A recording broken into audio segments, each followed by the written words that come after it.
इस दरिया से कई सारे दिल दहला देने वाले और अजीबोगरीब वाकयात को रिकॉर्ड किया गया है। जैसे कि पिछले कुछ सालों से इस दरिया में ऐसी अजीबोगरीब आवाजें सुनाई दे रही हैं, जिसने इस दरिया के किनारे बसने वाले लोगों को काफी ज्यादा डरा दिया है। गासैबोनि थाखाय आं आफा इसोरखौ हामबायहोनोसै। फै जों दसे सम इसोरनि रावखौ खोनासंनि आरो दिनैनि आयदायानो जाबाय बोथोरखौ सिनायदो।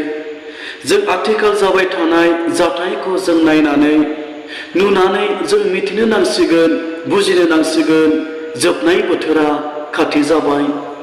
दिनै सानफ्रोमबो खना खनला जिसु ख्रीष्टनि बुंलांनाय बाथ्राफ्रा, जिसु ख्रीष्टनि बुंलांनाय रावफ्रा जाफुंगासिनो दङ। दिनै जेरावबो खना खनला बाइबेलाव लिरनाय रावफ्रा जाफुंगासिनो दङ आंनि अनजाग्राफोर। बेनिखायनो जों बोथोरखौ बुजिनो नांसिगोन आरो जों मिथिनो नांसिगोन जोबनाय बोथोरा खाथि जाबाय। जेब्ला लुकासनि बिलाइ 8:26 30 सारिसिमखौ फरायोब्ला मोननो हायो। बै समाव जिसु ख्रीष्टआ गावनि सिलाफोरखौ लानानै गालिल सागोर बारनानै गेरासिनारिफोरनि हादराव जिसु ख्रीष्टआ सहैदोंमोन। आरो बै हादराव सहैनायजों लोगोसे जिसु ख्रीष्टआ सासे मानसिखौ लोगो मोनदोंमोन, जाय मानसिनाव गोबांथार दुष्ट आत्माया दङमोन। आरो बियो जिसु ख्रीष्टखौ नुनानै जिसु ख्रीष्टनि आथिङाव गुग्रुबनानै बियो बुंदोंमोन, हे गोथां इसोरनि बिसा हौवा, सम जानायनि सिगां जोंखौ साजाय होनो नाङा। सम जानायनि सिगां जोंखौ गोथौथार खुन्दैयाव थिनहरनो नाङा। नोङो जोंखौ अमा फालोफोरनियाव थिनहरदो। बेबायदि जिसु ख्रीष्टखौ खावलायदोंमोन। आरो बेबायदियैनो जिसु ख्रीष्टआ बे मानसिनिफ्राय दुष्ट आत्माखौ हुरुननानै अमा फालोआव थिनहरदोंमोन। आरो बेबायदि अमा फालोआ सागोराव बारसोमनानै बेबायदि थैदोंमोन। आरो जों बे आयदानि गेजेरजों जों मिथिबाय जिसु ख्रीष्ट अखल बे संसारखौ गथै सुबुं माहारिखौ बासायनो थाखायल' बियो फैयाखै, नाथाय सैतानखौ जोबनाय समसिमनि थाखाय बन्दी खालामनो थाखाय बियो फैदोंमोन। आरो बेबायदिनो जिसु ख्रीष्टआ सैतानखौ जोबनाय बोथोरसिम बेखौ बन्दी खालामनानै दोनदोंमोन। आंनि अनजाग्राफोर, आं दिनै नोंथांमोननि सिगाङाव मोनसे भिडिअ' क्लिपखौ लानानै फैदों। बे भिडिअ' क्लिपआ इउफ्राटिस दैयाव जेब्ला साइन्टिस्टफ्रा रिसार्च खालामदोंमोन, अब्ला बिसोरो रिसार्च खालामनानै मोननो थाखाय जेब्ला हाखरफोर सुरंगफोर जावदों, अब्ला बे समाव गिलु बालु सैताननि होख्रावनाय राव बिसोरो खोनादोंमोन। आरो बेबायदियैनो इउफ्राटिस दैमा सेराव जायफ्रा गामि खानानै दङ, बिसोरबो दिनै सैताननि होख्रावनायखौ खोनादों। जाय जिसु ख्रीष्टआ 2000 बोसोरनि सिगां सैतानखौ दैयाव सागोराव बन्दी खालामनानै दोनदोंमोन, दिनै बे सैतानखौ दिनै साइन्टिस्टफ्रा इउफ्राटिस दैयाव होख्रावबाय थानाय, गिथावथाव गाबज्रिबाय थानाय, सोगोमबाय थानाय दिनै खोनादों आंनि अनजाग्राफोर।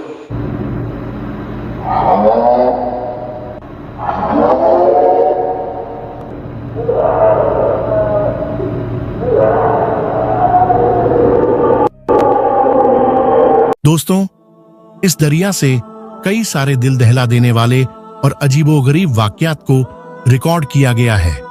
जैसे कि पिछले कुछ सालों से इस दरिया में ऐसी अजीबोगरीब आवाजें सुनाई दे रही हैं, जिसने इस दरिया के किनारे बसने वाले लोगों को काफी ज्यादा डरा दिया है।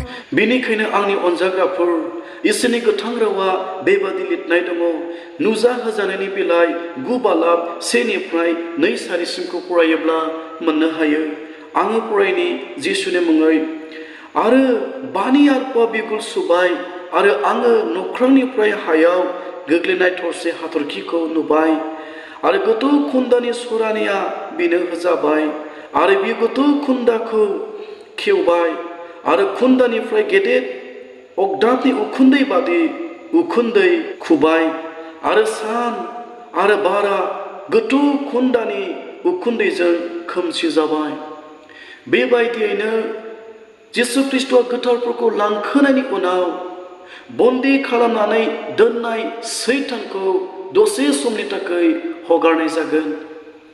आरो इसोरनि आरफुआ फैनानै गोथौथार दैनि खुन्दैयाव थांनानै बन्दी खालामनाय सैतानखौ दसे समनि थाखाय हगारनाय जागोन। आरो बेबायदियैनो बे सैताना बुहुमाव बियो फैनानै सुबुं माहारिफोरखौ बियो सैहोगोन। गोबां रोखोमनि बेमारफोरखौ लाबोनानै, गोबां रोखोमनि अभाब आंखालफोरखौ लाबोनानै, गोबां रोखोमनि दावहा, गोबां रोखोमनि सैनांनायखौ बे सैताना बै समाव लाबोगोन। दिनै जिसु ख्रिस्टजों बन्दी खालामनानै दोनजानाय बे सैताना इउफ्राटिस दैमायाव सोगोमगासिनो दङ। मानोना सैताना मिथिगौ जोबनायनि मुगाया खाथि जाबाय।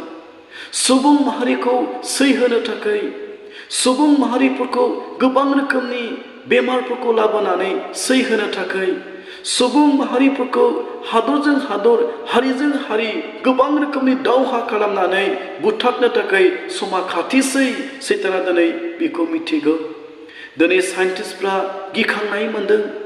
बुहुमाव थानाय मानसिफ्रा गोबाङा जायफ्रा बेफोरखौ खोनाबाय आरो मिथिबाय बिसोरो गिखांनाय मोनदों।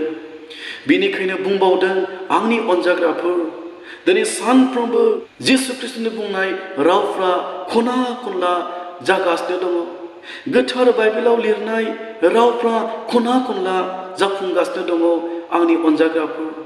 बेनिखायनो दिनै साइन्टिस्टफ्रा खोनानानै गिनाय मोनदों। गोबाङा बुंदों बियो जोबनाय मुगानि, संसारनि जोबनायनि बियो सिन होननानै गोबां मानसिफ्रा गिखांनाय मोनदों। बेनिखायनो फै जोङो दिनै बे गासैबोखौ मिथिनानै जोङो बुजिदोनि जोबनाय बोथोरा खाथि जाबाय। बेनिखायनो जों गोसो सोलायनानै जिसु ख्रिस्टनि खाथियाव जोङो फैनि।